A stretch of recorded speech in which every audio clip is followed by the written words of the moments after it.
disappeared about 65 million years ago.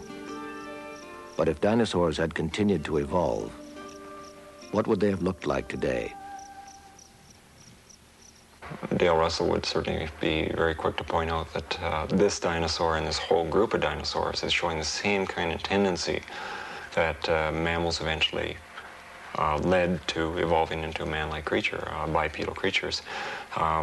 As this dinosaur was developing, of course, it was going in the same direction as mammals have gone, in that the brain was becoming larger, it was becoming more upright, the hands were becoming opposable, stereoscopic vision, and of course this is one of the very last dinosaurs. In 1982, Dale Russell staggered the scientific community when he published a paper on what Troodon might have become all these millions of years later. He called his projection Dinosauroid.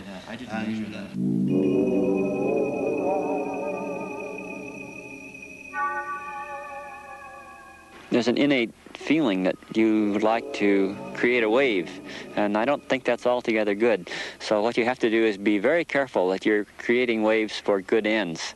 You have to sort of rein in the irascibility factor, you know. Be responsible. Of course, I've been terribly responsible in whatever scientific theories I have floated, yes. It's nice if it turns out to be useful. Of course, you have probably 10 wrong ideas for one that's worth anything. Sharing this with other people is just great stuff. I so enjoy that. And if we can it's sort of like little boys hatching a plot together. If you can get something going that's interesting and fun, oh, that's really good, really good. I think you should enjoy science as much as you can. And you can't enjoy science alone. You have to share it. It's like everything else.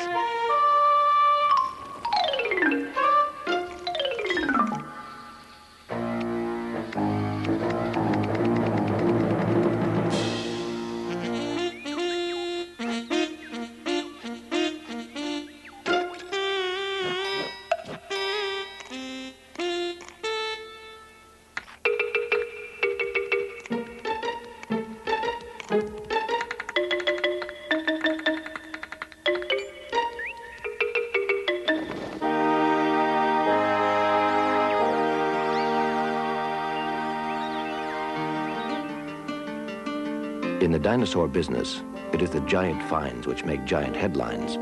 But for Phil Currie, the most exciting discovery was the smallest possible relic of the dinosaur age. At Devil's Coulee in southern Alberta, the Royal Turrell Museum found tiny bones from broken eggs, the embryos of dinosaurs. 72 million years ago, for reasons which are forever lost in time, these eggs failed to hatch. And for Phil Currie, this was worth all the big finds put together. For this was the first time embryos had been identified in Alberta.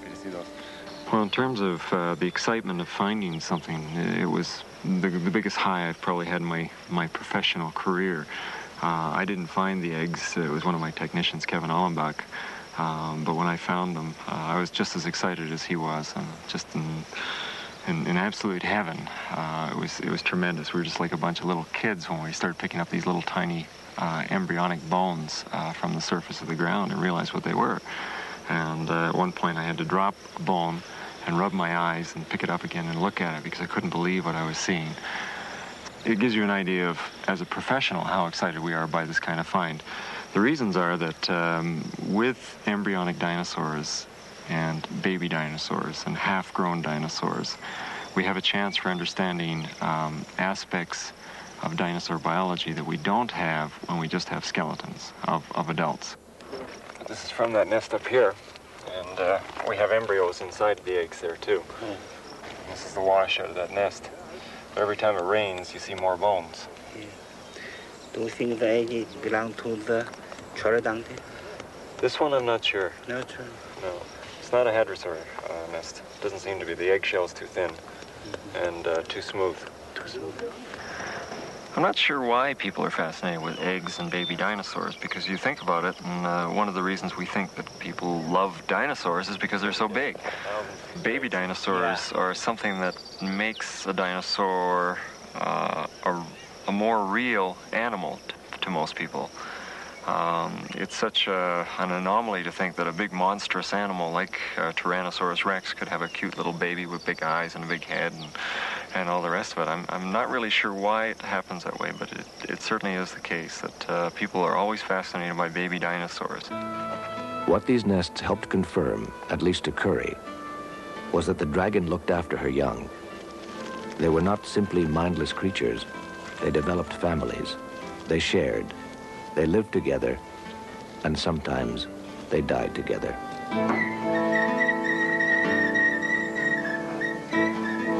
Here at Dinosaur Provincial Park, the Royal Turtle Museum discovered the remains of a huge herd of Centrosaurus, horned dinosaurs. They all died together at the same time, one dark day 75 million years ago. Anywhere from 80 animals is what we have now. Probably 400 animals in here. What? 400. 400. All the same species. Yeah. It's sort of a log jam with the bones and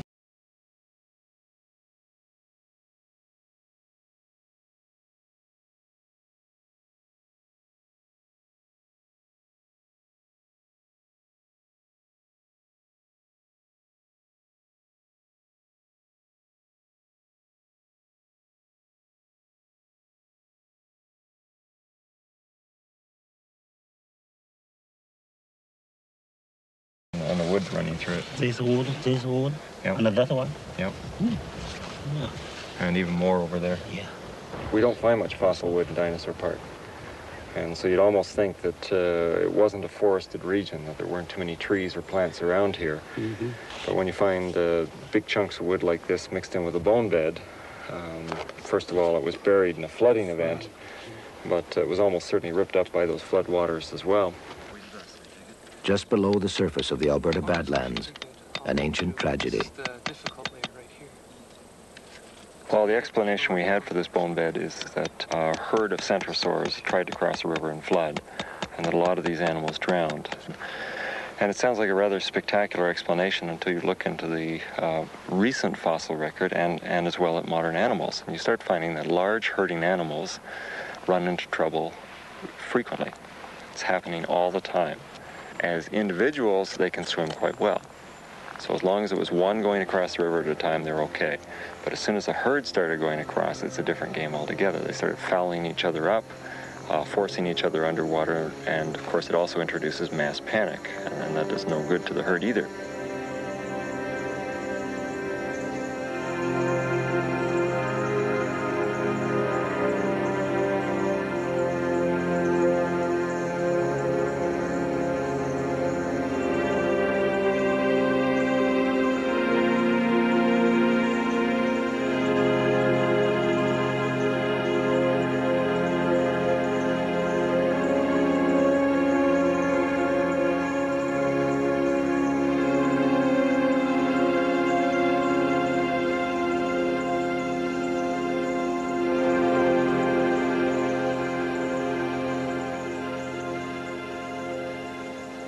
Curry believes that the bone bed proves dinosaurs were herding animals. He also suspects they were migratory, since a herd this size staying in the same place would have destroyed everything around it and eventually starved.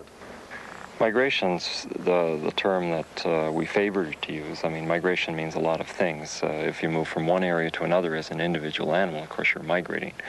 But to most people what migration means is that animals collect into large groups and they move as a unit from one area to the other, and that they repeat this cycle on an annual basis. And that's what we're talking here. We're talking an annual cycle, which brings Centrosaurus, in this particular case, or other dinosaurs back into the region at the same time, year after year after year. If Curry is right, then the logical place for these dinosaurs to spend their summer was north, into what is now the frozen Arctic.